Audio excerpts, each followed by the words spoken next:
आप सबने इस मुल्क के निजाम को ये पैगाम दिया है कि जो लोग इस देश के युवाओं के हाथ में हथियार बांट रहे थे, अब इस देश का युवा तय कर रहा है कि उनके हाथ में कलम और किताब होनी चाहिए, तभी ये देश बचेगा।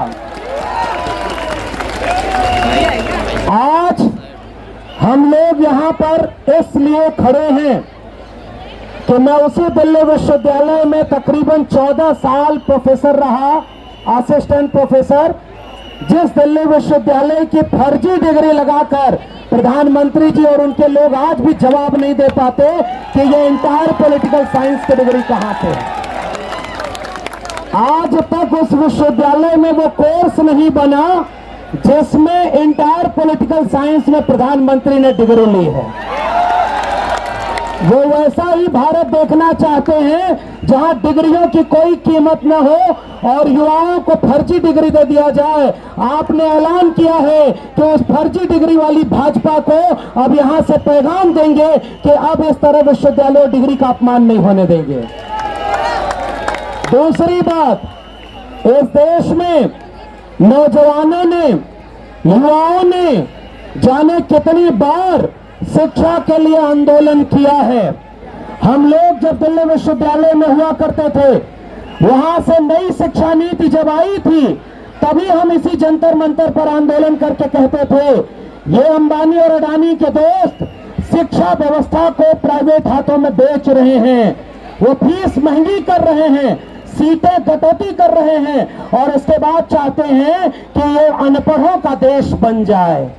देखो भाई, एक बात जानो, अगर अनपढ़ राजा रखोगे तो वो कलम और किताब पर भी 18% जीएसटी लगाएगा ताकि देश अनपढ़ बन जाए। ये कलम और किताब पर टैक्स लगाने वाली हुकूमत ये चाहती है कि शिक्षा बर्बाद हो जाए और अंदर से सिलेबस बदला जाए और सिलेबस में बाल नरेंद्र की कहानी पढ़ाई जाए। बताइए, स्वीकार है? क्या आप ऐसा सिलेबस पढ़ेंगे जिसमें बाल नरेंद्र की कहानी हो? क्या ऐसी झूठी कहानी आपके सिलेबस में होनी चाहिए क्या?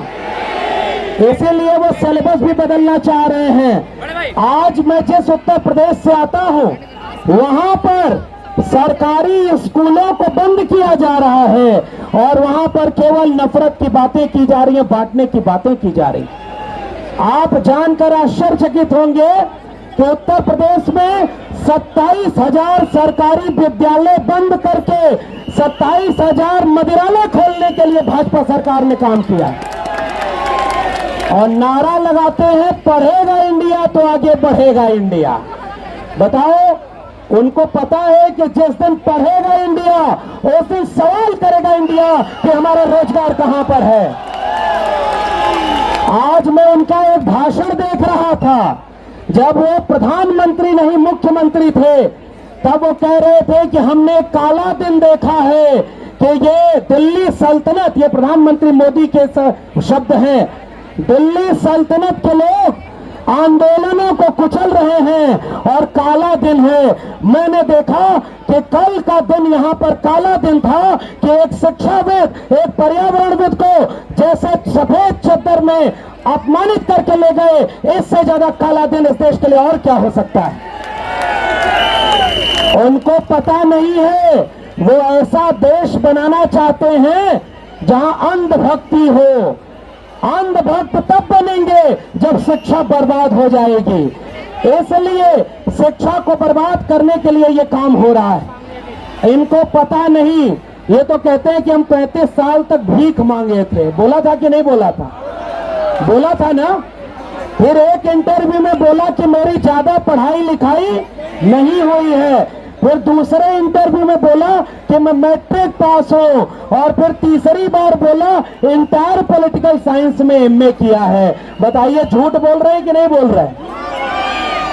हम ये जानते हैं, जिस इलाहाबाद, पटना, लखनऊ, कोटा, वहां के विद्यार्थियों से ये प्रधानमंत्री जाकर पूछें कि जब घर पर माएं अपना गहना गिरवी रख करके, पिता अपने जमीन गिरवी रख करके पैसे भेजकर अपने बेटा बेटी को भेजता है पढ़ाने कि अगर वो शिक्षा पाएंगे, रोजगार पाएंगे तो वो हमारी पीढ़ियों की गुलामी को खत्म कर देंगे।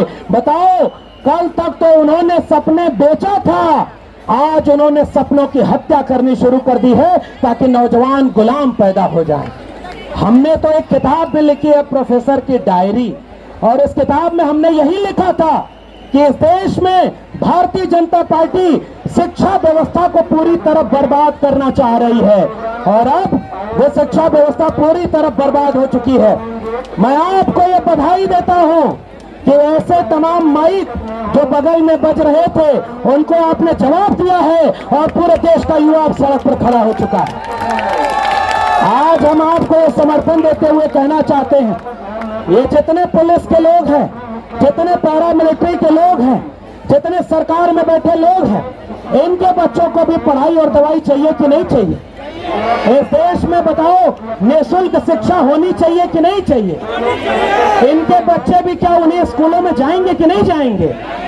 और आपको एक लगा दिया कि जनता जनता से लड़ जाए, इसलिए हमने अपनी किताब में लिखा कि जुल्म के साये में लब खोलेगा कौन, और हम भी चुप रहे तो फिर बोलेगा कौन। इनको पता नहीं कि पेपर लीक करके वो कितने सपनों की हत्या कर रहे हैं। मैं यहाँ जंतर मंतर पर खड़े होकर के उन नौजवानों को एक क्रांतिकारी सलाम देना चाहता हूं जिन्होंने भ्रष्ट बीजेपी सरकार के नीतियों के चलते आत्महत्या की। हम कहते हैं वो आत्महत्या नहीं है, वो भाजपा सरकार के द्वारा सांस्थानिक हत्या की गई है जो इन नौजवानों को हमने खो दिया है। बताइए सांस्थानिक हत्या है कि नहीं है? क्या ये सांस्थानिक हत्या है कि नहीं है? इसी देश में रोहित वेमुला ने भी ऐसे ही शहादत दी थी, तब भी वो शिक्षा को बचाने की लड़ाई लड़ रहे थे। इसी देश में जब नई शिक्षा नीति आई तब हमने यहाँ पर सड़क पर आंदोलन किया है, और सोनम वांगचुक जी और पूरा ये कॉकरोच बोल करके वहां पर चीफ जस्टिस ऑफ इंडिया ने सोचा था कि जलील कर देंगे और भारत का नौजवान जलील हो जाएगा। एक बार अपने लिए ताली बजाओ कि आपने साबित कर दिया है कि हम जलील नहीं होंगे। हमारे एक बड़े प्रिय शायर हैं उदय प्रताप सिंह जी, उन्होंने लिखा है कि खामोश है जब तक कि रहा जाएगा हमसे, कातिल को मसीहा न कहा जाएगा हमसे। इसलिए हम आपके बीच में ये कहने के लिए आए हैं कि शांतिपूर्ण प्रोटेस्ट करिएगा, शांतिपूर्ण तरीके से। इकबाल ने बहुत पहले लिखा था कि जमहूरियत एक तर्ज हुकूमत है कि जिसमें बंदों को गिना करते हैं तौला नहीं करते। ये तादाद ही आपकी ताकत है, आप इससे ज्यादा ताकत में कल वहां पर खड़े होइएगा और उन हुकूमत में बैठे लोगों को बताइएगा। इस देश में सबसे ज्यादा जलील किसी को किया तो शिक्षा व्यवस्था को। पहले एक मैडम थी, क्योंकि छाछ भी कभी दही थी टाइप का एक कार्यक्रम होता था, चुनाव हारे, उसके बाद भी उनको शिक्षा मंत्री बनाया और शिक्षा विरोधी नियम कानून पास किए थे, याद है ना आपको? उसके बाद फिर शिक्षा मंत्री अलग अलग,